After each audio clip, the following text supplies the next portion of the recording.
মসজিদের দেয়ালের ভিতরে ঢোকার পর তার জবান বন্ধ হয়ে যাবে, কারণ এটা আল্লাহর ঘর, কারণ এটা আল্লাহর ঘর, এটা আল্লাহর ঘর।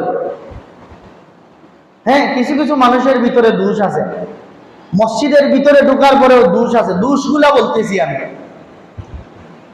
আসার পরে মসজিদে ঢোকার পর বলবে, হুজুর ঝাড়ু দিছেন না, বালু পাওয়া যায়।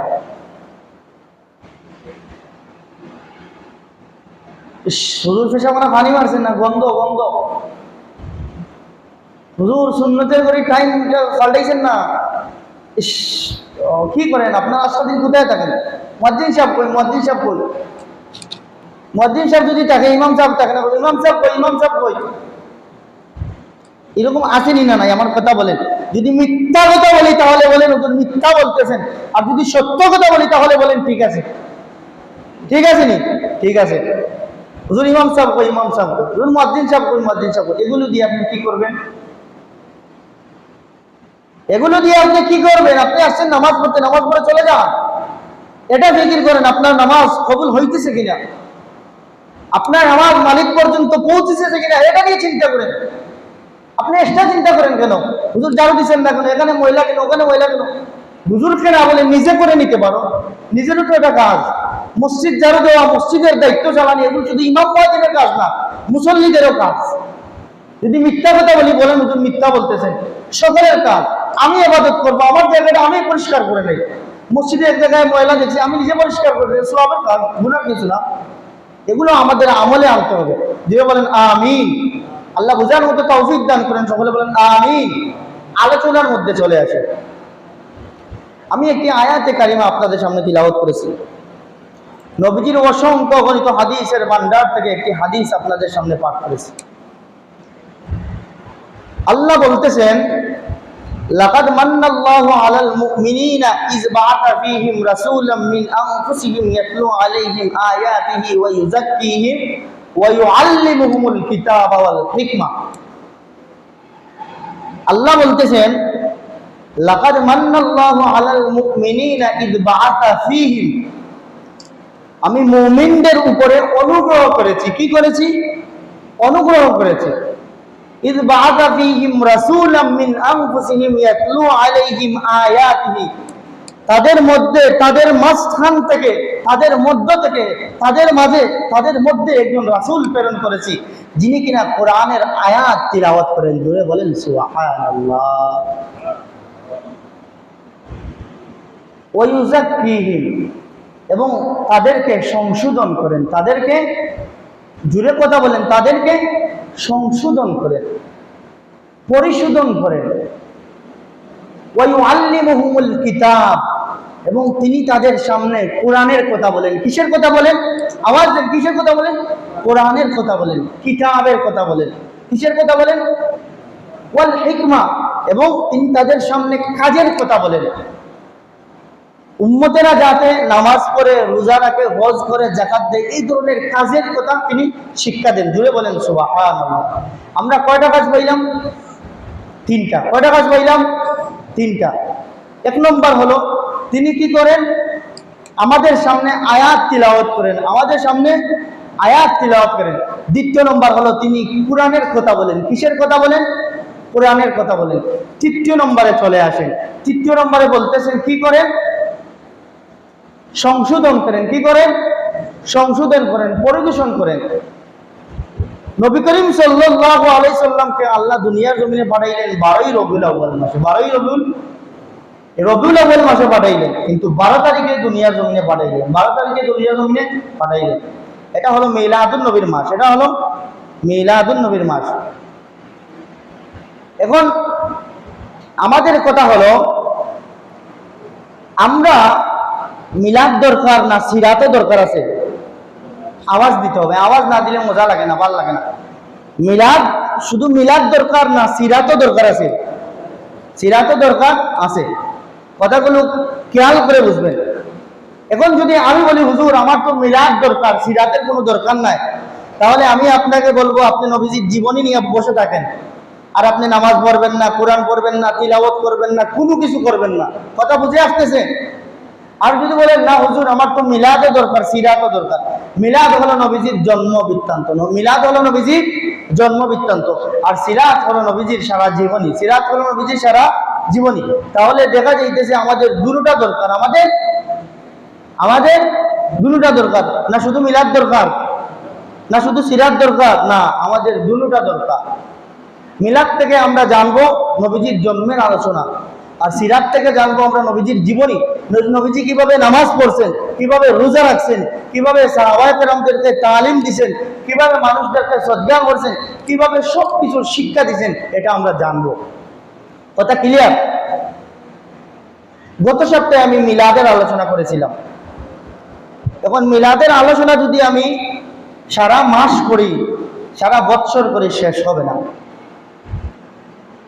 সিরাতের আলোচনা যদি শুরু করি তাহলে সারাটা বৎসর চলে যাবে, নবীজির সিরাতের আলোচনা শেষ হবে না। জুড়ে বলেন না কেন সুবহানাল্লাহ। এত বড় মর্যাদাবান, সুবহানাল্লাহ।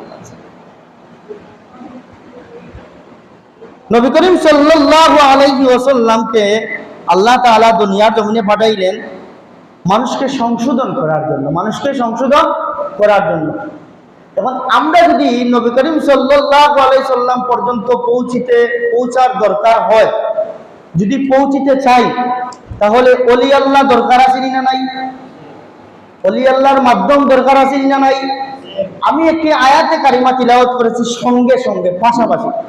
আলা ইন্না আউলিয়া আল্লাহ লা খাউফুন আলাইহিম ওয়া লা হুম ইয়াহজানুন। আল্লাহ বলতেছেন আমার ওলিদের কোনো চিন্তা নাই, আমার ওলিদের কোনো ভয় নাই, আমি আল্লাহ তাদের জন্য আছি, আমি আল্লাহ তাদের জন্য থাকবো। জুড়ে বলেন না কেন সুবহানাল্লাহ। এখন ওলি আউলিয়া যদি আমাদের দরকার লাগে, তাহলে আমরা কেন ওলির বিরুদ্ধে কথা বলি? কেন ওলির মাজারে আঘাত করি? কেন ওলির মাজার ভাঙতে যাই? কেন আমাদের মধ্যে এরকম মন মানসিকতা কেন চলে আসে? যদি রাসূল পর্যন্ত পৌঁছিতে হলে ওলি দরকার প্রয়োজন হয়, তাহলে কেন ওলির সঙ্গে বেয়াদবি করি? ওলির মাজারে কেন আঘাত করি? আপনি আমি কোটায় আর চান্দু আর কোটায় আমরা কি শাহজালাল রহমতুল্লাহ আলাইহির ট্যাঙ্গের কাছে যাইতে পারবো? কথা বলে না। যাইতে পারবো? কথা বলে না। যাইতে পারবো না। এটা আওয়াজ মুখে নিয়ে আসে না কেন? আমরা কি শাহজালাল রহমতুল্লাহ আলাইহির ট্যাঙ্গের পায়ের কাছে যেতে পারবো না? তাহলে কেন ওনাদের মাজারের মধ্যে আমরা গিয়ে আঘাত করি? এখন প্রশ্ন আসবে, হুজুর আমরা তো মাজারে আঘাত করি নাই। যারা ওই মাজারের মধ্যে গাঞ্জা করে, নেশা করে, যারা ওই মাজারের মধ্যে গিয়ে বিভ্রান্ত সৃষ্টি করে, ওই মাজারে গিয়ে মাজার পূজারি করে, যারা ওই মাজারের মধ্যে গিয়ে গাঞ্জা টানে, গাঞ্জার আসন যারা বাচ্ছে, আমরা তো হুজুর তাদেরকে আঘাত করছি, তাহলে বলবো আমি ঠিক আছে, তাহলে আমি বলবো ঠিক আছে, আপনারাও বলবেন ঠিক আছে। কেন? কেন?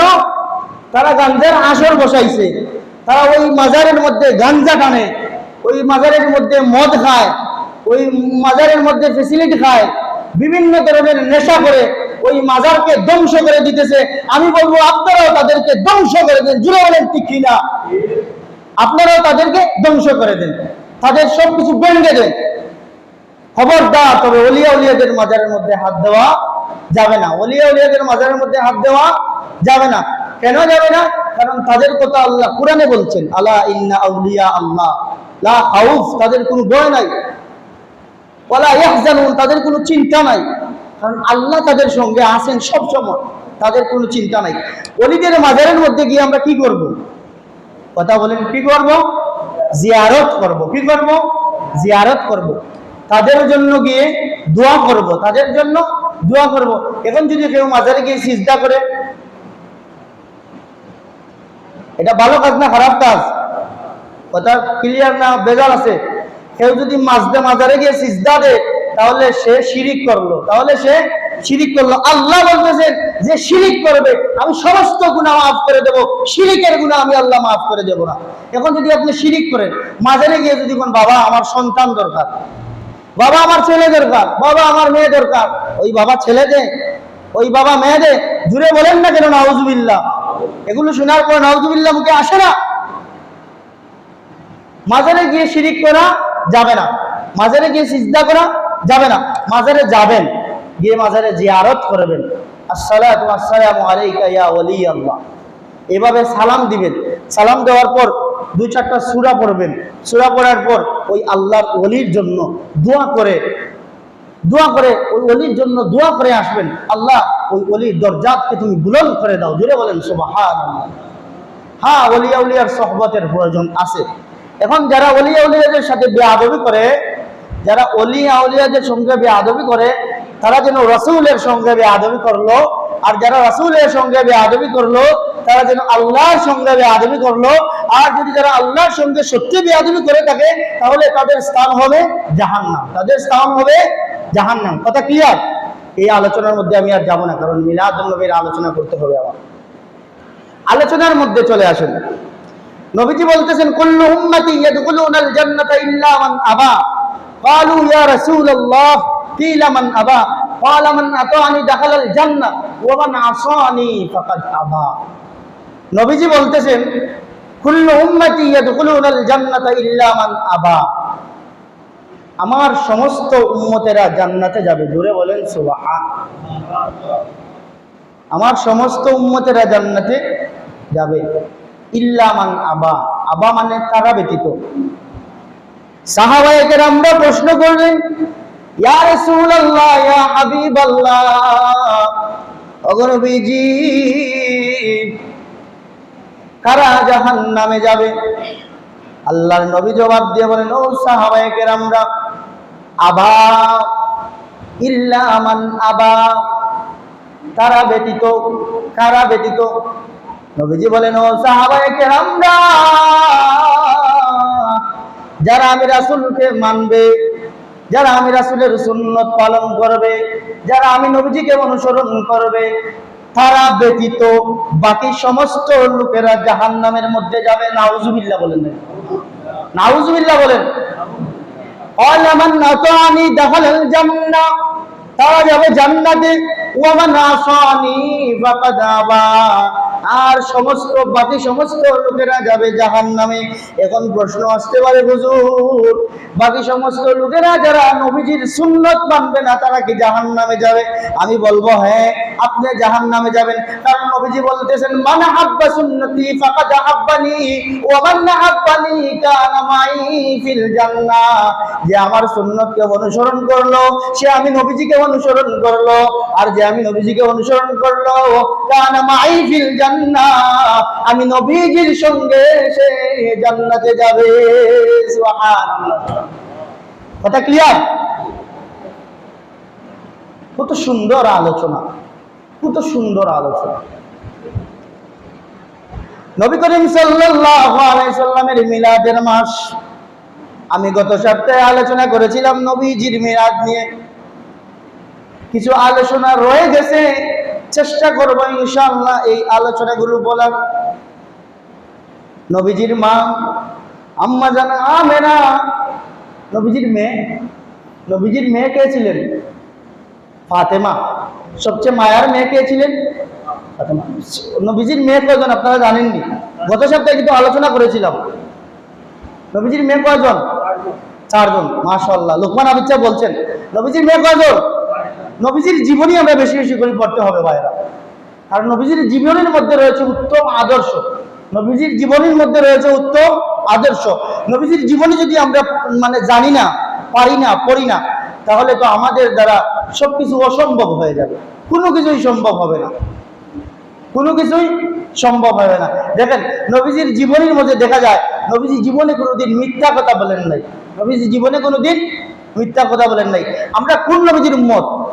আমরা কোন নবীজির উম্মত যেই নবী কিনা কোনোদিন মিথ্যা কথা বলেন নাই? পারলে দেখান আমাকে আওয়ামী লীগের একজন লিডার, নেতা, যে কোনোদিন জীবনে তিনি মিথ্যা কথা বলেন নাই। আসেনি? দেখাইতে পারবেন নি? বিএনপির একজন লিডার দেখান, জীবনে কোনোদিন মিথ্যা কথা বলেন নাই। হ্যাঁ, জাতীয় পার্টির একজন লিডার দেখান, জীবনে কোনোদিন মিথ্যা কথা বলেন নাই। বাংলাদেশের যত দল আছে, আদম সুদুম যত দল আছে, একজন নেতা দেখান যে জীবনে কোনোদিন মিথ্যা কথা বলে নাই। দেখাইতে পারবেন নি? পারবেন না। লেকিন আমাদের নবী মুহাম্মদুর রাসূলুল্লাহ সাল্লাল্লাহু আলাইহি সাল্লাম জীবনে কোনোদিন মিথ্যা কথা বলেন নাই। জোরে বলেন সুবহানাল্লাহ। এই নবীজির আমরা উম্মত, আমরাও কোনোদিন মিথ্যা কথা বলবো না, এরকম ওয়াদা করতে হবে। মিথ্যা কথা বলা মহাপাপ, মিথ্যা কথা বলা মহাপাপ। নবীজির মা নবীজিকে কুলের মধ্যে নিয়ে বলতেছেন, এত সুন্দর বাচ্চা আমি আমার জিন্দগির মধ্যে কোনোদিন দেখি নাই। একটু বড় হালিমা এসে বলতেছেন, তুমি কত দূর দেখছো? আমি হালিমা বাচ্চাদেরকে দুধ পান করাই। আমি হালিমা বলতেছি, এত সুন্দর বাচ্চা আমি আমার জিন্দগির মধ্যে দেখি নাই। জুড়ে বলেন সুবহানাল্লাহ। একটু পরে দাদা আব্দুল মুত্তালিব এসে বলতেছেন, ও আমেনা, ও হালিমা, তোমরা কত দূর দেখেছো? তোমরা কত দূর দেখেছো? কত দূর দেখেছো? আমি তো হলাম মসজিদে নববীর মুতল্লি। আমি বাচ্চাদেরকে ঝাড়ু ফুঁক দেই, বিভিন্ন জায়গার মধ্যে যাই। আমি আব্দুল মুত্তালিব বলতেছি, এত সুন্দর বাচ্চা আমি আমার জিন্দগির মধ্যে দেখি নাই। সুবহানাল্লাহ। এই আলোচনা দেখে জিবরাইল আলাইহিস সালাতু ওয়াস সালাম এসে বলতেছেন, ও আমিনা, ও হালিমা, ও আব্দুল মুত্তালিব, তোমরা কত দূর দেখেছো? কতটুকু দেখেছো? জিবরাইল আলাইহিস সালাতু ওয়াস সালাম বলতেছেন, আমি জান্নাতের মধ্যে আদম আলাইহিস সালাতু ওয়াস সালামকে দেখেছি। আমি জান্নাতের মধ্যে মা হাওয়া আলাইহিস সালাতু ওয়াস সালামকে দেখেছি। আমি জান্নাতের সমস্ত হুর পরীদেরকে দেখেছি। আমি ফেরেশতাদের সরদার সমস্ত ফেরেশতাদেরকে আমি দেখেছি। আদম নবীকে আমি দেখেছি। আদম আলাইহিস সালাতু ওয়াস সালাম থেকে নিয়ে আজকে যত মুহাম্মদুর রাসূলুল্লাহ সাল্লাল্লাহু আলাইহি সাল্লাম পর্যন্ত যত পয়গম্বর দুনিয়ার জমিনে আসছেন, সমস্ত পয়গম্বরকে আমি দেখেছি। ইব্রাহিম আলাইহিস সালাতু ওয়াস সালামকে নমরুদের আগুনের মধ্যে দেখেছি। সুবহানাল্লাহর আওয়াজ আসে না? ইব্রাহিম আলাইহিস সালাতু ওয়াস সালামকে নমরুদের আগুনের মধ্যে দেখেছি। ইউনূস নবীকে মাছের পেটের মধ্যে দেখেছি। ইব্রাহিম আলাইহিস সালাতু ওয়াস সালামকে নমরুদের আগুনের মধ্যে দেখেছি। সুলাইমান আলাইহিস সালাতু ওয়াস সালামকে সিংহাসনের মধ্যে দেখেছি। ঈসা আলাইহিস সালাতু ওয়াস সালামকে মায়ের কোলে কথা বলতে দেখেছি। ইউসুফ আলাইহিস সালাতু ওয়াস সালামকে ওই কুয়ার মধ্যে আমি জিবরাইল নিজে ধরে রেখেছি। আমি জিবরাইল নিজে ধরে রেখেছি। আমি জিবরাইল বলতেছি, সমস্ত দুনিয়া ঘুরতে আমার সেকেন্ডের প্রয়োজন হয়। আমি জিবরাইল বলতেছি, এত সুন্দর বাচ্চা আমি আমার জীবনে কোনোদিন দেখি নাই। সুবহানাল্লাহ। আল্লাহ ডাক দিয়ে বলেন, জিবরাইল, ও জিবরাইল, তুমি কিভাবে দেখবা? তুমি কিভাবে দেখবা? তুমি কিভাবে দেখবা? ওই মুহাম্মদের মতো মানুষ আমি তো দুনিয়ার জমিনে কোনোদিন বানাই নাই। সুবহানাল্লাহ। এত সুন্দর মানুষ আল্লাহ কোনোদিন বানান নাই। জিবরাইল আলাইহিস সালাম কিভাবে দেখবেন? সুবহানাল্লাহ। সুবহানাল্লাহ। মা আমেনা বাচ্চাটাকে কোলে নিয়ে বলতেছে, আল্লাহ, ওই বাচ্চাটার বাবা দুনিয়ার জমিনে নাই।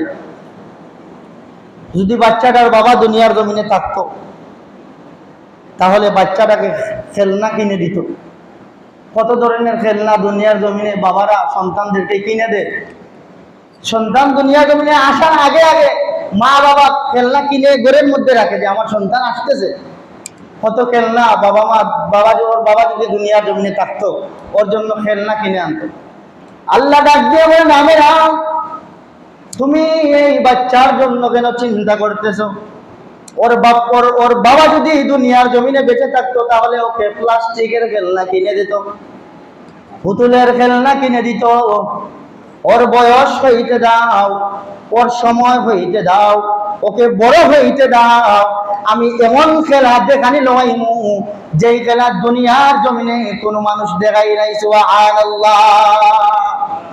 ও আমেনা, তাকে বয়স হইতে দাও, তার আঙ্গুলের ইশারা দিয়ে আমি এমন ভাবে খেলা দেখানি লইমু ওই মুহাম্মদ চাঁদটাকে দুই টুকরা করে ফেলবে। সুবহানাল্লাহ।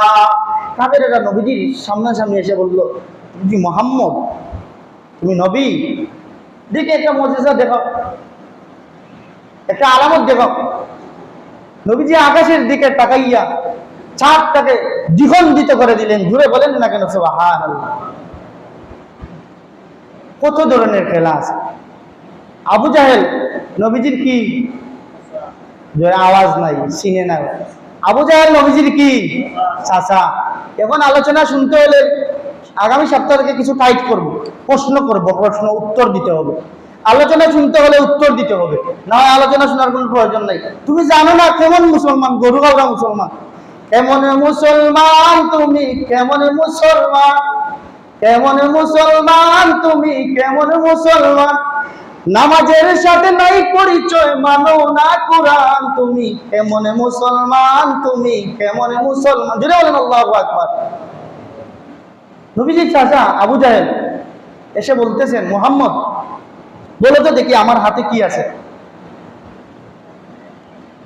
নবীজি বলতেছেন, চাচা আমি বলার প্রয়োজন নেই, হাতের মুঠের ভিতরে যে জিনিসটা আছে ওই জিনিসই বলে দিবে হাতের মুঠের মধ্যে কি আছে। জুড়ে বলেন না কেন সুবহানাল্লাহ। ওই হাতের মুঠের ভিতর পাথরের জবান খুলে গেছে। জুড়ে বলেন সুবহানাল্লাহ। পাথর বলতেছে লা ইলাহা ইল্লাল্লাহ মুহাম্মাদুর রাসূলুল্লাহ, আমি পাথর, আমি পাথর। জুড়ে বলেন না কেন সুবহানাল্লাহ। কেমন নবীর উম্মত আমরা, কেমন নবীর উম্মত আমরা। আল্লাহু আকবার, আল্লাহু আকবার। নবীজির মা আমেনা বাচ্চাটাকে কোলে নিয়ে চিন্তার মধ্যে পড়ে গেছে, আর বলতেছে, আরে আমার বাচ্চাটা তো আস্তে আস্তে বড় হয়ে যাইতেছে, যদি ওর বাবা দুনিয়ার জমিনে থাকতো তাহলে ওকে কত জায়গায় ঘুরাইতে নিয়ে যাইতো, কত জায়গা নিয়ে দেখাইতো। এইরকম বাচ্চাদেরকে, ছেলে মেয়েদেরকে বাবারা নিয়ে ঘুরায়, বিভিন্ন জায়গার মধ্যে নিয়ে দেখায়, ঘুরায়। আহা, যদি ওর বাবাটা বেঁচে থাকতো। আল্লাহ ডাক দিয়ে বলতেছেন, আমেনা তুমি এর জন্য আর বেশি চিন্তা করা লাগবে না, ওকে বড় হইতে দাও, বড় হইতে দাও। আমি আল্লাহ আঙ্গুলের আগায় ধরে এমন ভাবে টান দিব, আর আমি আমার আমার মাহবুব, আমার বন্ধুকে এক আসমান, এক আসমান, এক আসমান করে, 7 আসমান 7 জমিন পার করে, লাউহে মাহফুজ সব কিছু পার করে আমি আল্লাহর কাছে নিয়ে আসবো। সুবহানাল্লাহ। কেন মেরাতের রাতে কি, মেরাতের রাতে কি নবীজি যায় নাই? আল্লাহর সাথে দেখা করতে যায় নাই? আল্লাহর নবী এক এক আসমানে যায়, আর এক একজন নবীর সঙ্গে দেখা করে, এক এক আসমানে যায়, এক একজন নবীর সঙ্গে দেখা করে। ওইভাবে আমার আল্লাহ এক আসমান, এক আসমান, এক আসমান করে 7 আসমান পাড়ি দেন। 7 আসমান পাড়ি দেওয়ার পর জিবরাইল আলাইহিস সালাতু সালাম সঙ্গে ছিলেন। জিবরাইল বলতেছেন, ও পয়গম্বর, আমার দ্বারা আর উপরে ওঠা সম্ভব নয়। আল্লাহ নবী বলেন, কেন? বুঝলেন, না না না, আমার দ্বারা সম্ভব না। কেন সম্ভব না? আমি এর উপরে উঠতে পারবো না। আমার যে ডানাগুলো আছে ওই নূরের তাজাল্লি ডানাগুলো সব ভেঙে ঝরে যাবে, আমার দ্বারা আর সম্ভব না। আপনি একা একা উপরে উঠতে হবে। সুবহানাল্লাহর আওয়াজ আসেনি? জুড়ে বলেন না কেন সুবহানাল্লাহ। ওই জায়গার মধ্যে যাওয়ার পর আল্লাহ বলেন, বন্ধু আমার জন্য কি নিয়ে আসছো? আমার জন্য কি নিয়ে আসছো? আত্তাহিয়াতু লিল্লাহি ওয়াস সালাওয়াতু ওয়াত তাইয়্যিবাত, আসসালামু আলাইকা আইয়ুহান নাবিয়্যু ওয়া রাহমাতুল্লাহি ওয়া বারাকাতুহু। সুবহানাল্লাহ। ও আল্লাহ, আমি আপনার জন্য আমার সমস্ত ইবাদত বন্দেগী যা আছে সব কিছু নিয়ে আসছি। জুড়ে বলেন সুবহানাল্লাহ। ওই যে 40টা বছর ইবাদত বন্দেগী করছেন, সবকিছু মালিকের জন্য নিয়ে গেছেন। ওই জায়গায় যাওয়ার পরে নামাজ নিয়ে আসলেন। আল্লাহ 50 ওয়াক্ত নামাজ দিয়ে, ওই যে আলোচনা চলে যাচ্ছে আরেক দিকে, মিলাদুন নবী ছেড়ে লম্বা আলোচনার দরকার, লম্বা সময়ের প্রয়োজন। আল্লাহ 50 ওয়াক্ত দিয়ে দিলেন। নবীজি এই 50 ওয়াক্ত নিয়ে চলে আসলেন। মুসা পয়গম্বর বলেন, কি করতেছেন? এই 50 ওয়াক্ত নামাজ আপনার উম্মত পড়বে? নবীজি চিন্তার মধ্যে পড়ে গেলেন। মুসা বলতেছেন, যান, আবার যান, গিয়ে কমাই আসেন। এইরকম ভাবে কয়েকবার গেলেন, আসলেন, কমাইতে কমাইতে কমাইতে কমাইতে 5 ওয়াক্ত নামাজ কমানি হলো। তারপরে মুসা নবী বলতেছেন, এই 5 ওয়াক্ত নামাজও আপনার উম্মত পড়তে হিমশিম খাবে, সবাই পড়বে না, তাদের জন্য কষ্ট হয়ে যাবে। যাই হোক, নবীজি নামাজ নিয়ে আসলেন। তারপরে নবীজি দিনের দাওয়াত দেওয়া শুরু করলেন। 63 বছর জিন্দেগির মধ্যে 40 বছর সময় চলে গেল ইবাদত বন্দেগী, 40 বছর সময় চলে গেল ইবাদত বন্দেগী, 10 বছর আর 13 বছর ওই 23 বছর নবীজি দিনের দাওয়াত দেওয়া শুরু করলেন, একে একে একে একে দিনের দাওয়াত দেওয়া শুরু করলেন।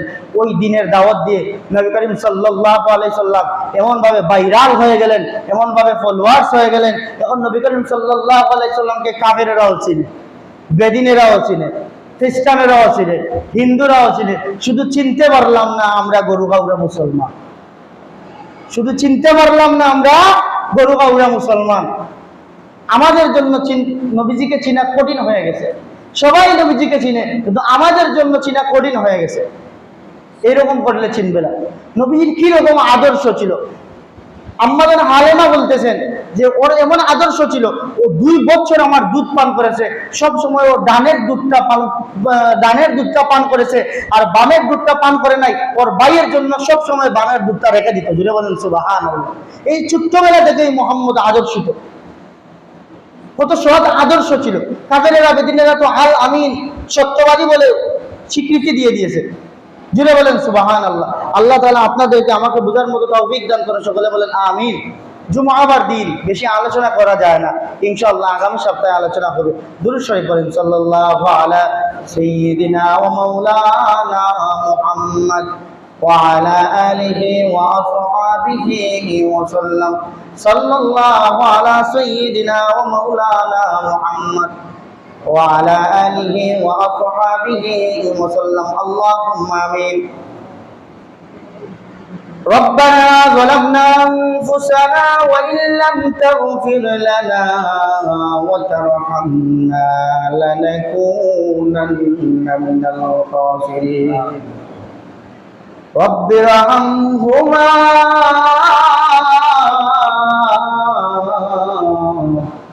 كما ربياني صغيرا আল্লাহ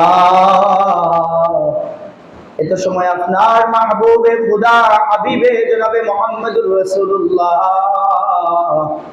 সাল্লাল্লাহু আলাইহি সাল্লামের মিলাদের আলোচনা করব। আল্লাহ এই আলোচনাকে কবুল আর মঞ্জুর করো। আল্লাহ আমাদেরকে আমল করার মতো তৌফিক দান করো। আল্লাহ আমরা যারা হাত তুলেছি আল্লাহ, আমাদের মধ্যে যাদের মা নাই, যাদের বাবা নাই, অন্ধকার কবরের মধ্যে চলে গেছে না আল্লাহ, তাদের কবরকে জান্নাতের বাগান বানায় দাও। আল্লাহ বাবা থেকে নিয়ে বাবার খানদানের, মা থেকে নিয়ে মার খানদানের সমস্ত মুর্দেগানদেরকে মাফ করে দাও। আল্লাহ এই দুনিয়ার জমিনে তোমার যত ওলিয়া উলিয়ারা আছে আল্লাহ, যারা চলে গেছেন তাদের দরজাতকে বুলন্দ করে দাও। আল্লাহ শাহজালাল মুজাররদে আমনি, ওনার ভাগনা শাহফরা রহমাতুল্লাহি আলাইহি, তাদের সঙ্গে সাথে 360 আউলিয়া সহ আমাদের পীর ও মুর্শিদ আল্লামা ফুলতলি সাহেব কিবলা রহমাতুল্লাহি আলাইহি সকলের দরজাতকে বুলন্দ করে দাও। আল্লাহ রব্বুল আলামিন আল্লাহ বাংলাদেশের মধ্যে শান্তি দান করে দাও। আল্লাহ বাংলাদেশের মধ্যে শান্তি দান করে দাও। আল্লাহ ইসলাম কায়েম করার তৌফিক দান করে দাও। আল্লাহ রব্বুল আলামিন আল্লাহ এমন একজন নেতা আমাদের দেশের মধ্যে দান করো, যার দ্বারা ইসলামের ফায়দা হয়, যার দ্বারা বাংলাদেশের ফায়দা হয়, যার দ্বারা দুনিয়ার ফায়দা হয়, যার দ্বারা আখিরাতের ফায়দা হয়, এমন একজন নেতা আমাদের আল্লাহ সরকার পদে বসায় দাও। আল্লাহ রব্বুল আলামিন আল্লাহ এই পানিবন্দী যত মানুষ আছে আল্লাহ, আল্লাহ তুমি তোমার বান্দাদেরকে সাহায্য করো। আল্লাহ আল্লাহ ওই বন্যার পানি যারা যাদের ক্ষতি করেছে আল্লাহ তুমি তাদেরকে সাহায্য করো। আল্লাহ আল্লাহ প্রত্যেকের দান সদকাকে কবুল আর মঞ্জুর করো। এই মুহূর্তে অসংখ্য অগণিত দুরূদ আর সালাম সোনার মদিনায় নিয়ে পৌঁছে দিও। আমাদের মধ্যে যত অসুস্থ মানুষ আছে শিফায়ে কুল্লি আজিলা কামিলা দান করে দাও। আল্লাহ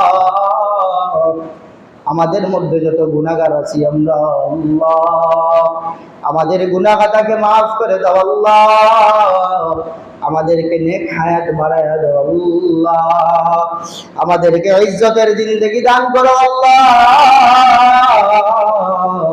আমাদেরকে সম্মানের জিন্দেগি দান করো আল্লাহ। দেশে বিদেশে যারা আছে প্রত্যেককে হেফাজত করো আল্লাহ। বিদেশের মাটিতে যারা আছে প্রত্যেককে হেফাজত করো আল্লাহ। আল্লাহ ওই এলাকার একজন মানুষ গিয়াস মিয়া সাহেব, আল্লাহ তোমার বান্দা আমেরিকার উদ্দেশ্যে রওনা দিতেছেন, দোয়া চাইছেন আল্লাহ তোমার বান্দাকে সহি সালামতে গন্তব্যস্থানে নিয়ে পৌঁছায়া দিন। আল্লাহ আমাদের দোয়াকে কবুল আর মঞ্জুর করে নাও। আল্লাহ এই মসজিদের ভিতরে যত মুসল্লি আছে সমস্ত মুসল্লিদেরকে কবুল আর মঞ্জুর করে নাও। যার যে ধরনের সমস্যা আছে সমাধান করে দাও আল্লাহ। ওয়া সালামুন আলাল মুরসালিন ওয়ালহামদুলিল্লাহি রাব্বিল আলামিন। আমিন আমিন। লা ইলাহা ইল্লাল্লাহ। সুন্নাত পড়ে